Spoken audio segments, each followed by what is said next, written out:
மக்களை இன்னைக்கான live update என்னன்னு கேட்டீங்கன்னா, பிக் பாஸ் வீட்ல ரேங்கிங் டாஸ்க் கொடுக்கப்பட்டது. என்ன ப்ரோ ரேங்கிங் டாஸ்க் அப்படின்னு கேட்டீங்கன்னா, ஒவ்வொரு சீசன்ல ஒரு ரேங்கிங் டாஸ்க் குடுப்பாங்க.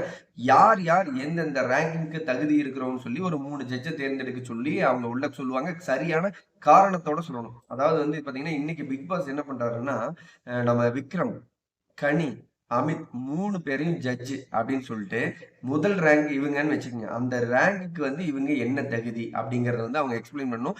முதல் ரேங்க்ல வந்து என்ன சொல்றாங்கன்னா, பிக் பாஸே வந்து ஒரு நோட் குடுத்துர்றாரு. அதாவது முதல் ரேங்க் வந்து இவங்க எல்லாத்துலயுமே டேலண்ட் பெர்சன். இவங்க இந்த வீட்டுக்குள்ள முதல் ரேங்க் எதுக்காக வந்தோமோ, அந்த வேலைய திறமையா செய்றாங்க.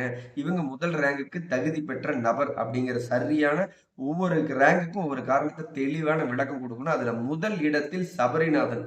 இவர் வந்து இந்த வீட்லயே ரொம்ப டேலண்ட் பெர்சன்.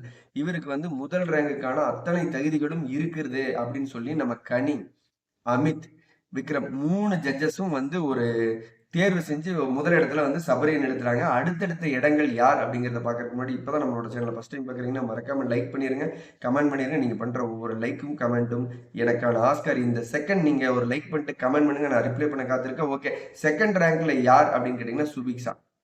இந்த வீட்ல ரொம்ப டேலண்டட் பர்சன். இவங்க இந்த 2வது ரேங்க்குக்கு தகுதியானவர்கள் சுபிக்ஷா அப்படின்னு சொல்றாங்க. 3ஆம் இடத்தில் யாருன்னு பார்த்தீங்கன்னா கெமி.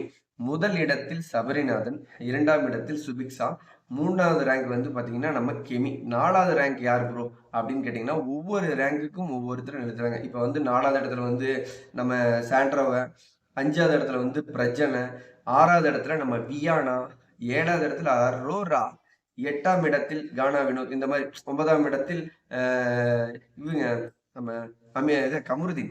எல்லாம் கமருதீன் உள்ள இருக்காரா இல்லையாங்கிற மாரி ரேங்க்ல தேர்ந்தெடுக்கணுமா அப்படிங்கிற மாரி கன்ஃப்யூஷன்லாம் போயிட்டு இருக்குது. 10, 11, 12 இப்படி இடங்கள் வந்து ஒவ்வொருத்தருக்கு கொடுக்கப்பட்டது. 13வது இடம். இந்த இடத்தையும் 14 இடம் ரொம்ப மிராக்கிள். ஏன் ப்ரோ அப்படின்னு கேட்டீங்கன்னா, 13ஆம் இடம் நம்ம விஜே பார்வதி. 13ஆம் ரேங்க்குக்கு மட்டும் தாங்க இந்த விஜே பார்வதி தகுதி அப்படின்னு சொல்றாங்க. அதே மாரி 14வது ரேங்க் வந்து ரொம்பவே இன்க்ளூடிங் பக்காவா பிக் பாஸ் மென்ஷன் பண்றாங்க. அதாவது இந்த வீட்லயே ரொம்ப சிறுபுள்ளத்தனமா எதுக்கு வந்தோமோ அந்த வேலைய செய்யாம ஓவரா மொக்க பண்ணிட்டு கடுப்பேத்திட்டு ஏன்டா அப்படிங்கிறவங்களுக்கு தான் கடைசி ரேங்க். அந்த ரேங்க் நம்ம தர்பூசணி தண்ணி பழத்துக்கு குடுக்கணும். ஓகே. இது நடந்தா என்ன ப்ரோ நடக்கும்? மிகப்பெரிய கலவரம் நடக்கும். ஏன்னு கேட்டீங்கன்னா, எனக்கு இந்த ரேங்க் எதுக்குடா குடுத்தீங்க? நான் அப்படி என்னடா பண்ணாம போயிட்டேன்? இந்த முதல் 1, 2, 3 ரேங்க்ல இருக்கிறவன் என்ன கிழிச்சான். நான் என்ன கிழிக்காம போனேன். இந்த மாரி ஒரு சண்டை நடக்கும். இதுக்காக மட்டுமே முழுக்க முழுக்க இந்த டாஸ்க்க குடுத்துருக்காங்க. முதல் 3 இடங்களையும் உள்ள இருக்கிற ஒட்டுமொத்த ஹவுஸ்மேட்டும் ஏத்துக்கல. ரம்யா ஜோல கிளம்பி அடிக்குதுங்க.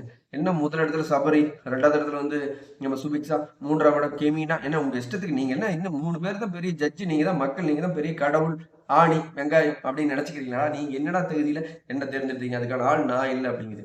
13ஆம் ரேங்க்கான விஜே பார்வதி அடுத்த ஆட்டம். நான் அதுக்கு தகுதியே இல்ல. என்ன அப்படி நீ அப்படி சொல்லலாம்? கெட்டந்து ஊத்தி தர்பூசணி எல்லாம் நீங்கள் பாட்டுக்கு எது வேணாலும் குடுப்பீங்களா? நான் சிறு புள்ளைலாம் கிடையாது. நான் பயங்கர மெச்சூர்ட் பர்சன். அப்படி இப்படின்னு ஆடிட்டு சுத்துறாங்க. இந்த டாஸ்க் வேற லெவல்ல மிராக்கிள் செய்யுதா ப்ரோ அப்படின்னா பத்திக்கிட்டு எரியுது. வீடே வந்து பயங்கர சண்டை கன்டென்ட்ல மிரளுது. ஏன்னு கேட்டீங்கன்னா, யாருக்கும் முதல் 3 இடங்கள் ஜட்ஜி குடுத்ததுல பெரிய திருப்தியே இல்ல. எனக்கெல்லாம் ஏன்டா இந்த இடத்த குடுத்தீங்க அப்படின்னு கேட்டா, என்னோட பாயிண்ட் என்ன ப்ரோ அப்படின்னு கேட்டீங்கன்னா, என்னுடைய பாயிண்ட் ஆஃப் வியூல உள்ள இருக்கிற யாருக்கு ரேங்கிங் குடுக்குற அளவுக்கு ஒர்த்தான கேம்லாம் ஒண்ணுமே பண்றது இல்லைங்க. பெருசா ஏதாவது பண்ணுனா அடுத்தடுத்த வீடியோக்குள்ள பேசலாம். இப்ப நடந்துட்டு இருக்கிற இவங்களுக்கெல்லாம் ரேங்கிங் டாஸ்க் வச்சு, இதுல முதல் இடங்கள், 3ஆம் இடங்கள், 17வது இடங்கள்லாம் அப்படிங்கிற மாரி தான் இருக்கு. வேற வழி இல்ல. பிபி டீம் என்ன பண்ணணும்? எதையாவது ஒண்ண குட்டைய குழப்பி விட்டு இவங்கள அடிச்சு உட தான் கன்டென்ட்டே. Okay bro. நீங்க சொல்லுங்க. வீடியோ பார்த்துட்டு இருக்கிற நீங்க சொல்லுங்க. முதல் இடம் யாருக்கு குடுக்கலாம்? 2ஆம் இடம் யாருக்கு குடுக்கலாம்? 3ஆம் ரேங்க் யாரு? இப்படி ஒவ்வொரு ரேங்க்கையும் நீங்க மென்ஷன் பண்ணுங்க. மறக்காம கமெண்ட் பண்ணுங்க. இந்த செகண்ட் நீங்க பண்ற கமெண்ட்டுக்கும், லைக்குக்கும், சப்ஸ்கிரைபுக்கும் கடமைப்பட்டிருக்கேன். நீங்க பண்ற கமெண்ட்டுக்கு அடுத்த செகண்டே ரிப்ளை பண்ணுவேன். அடுத்த ஒரு வீடியோல சந்திக்கலாம். பாய்.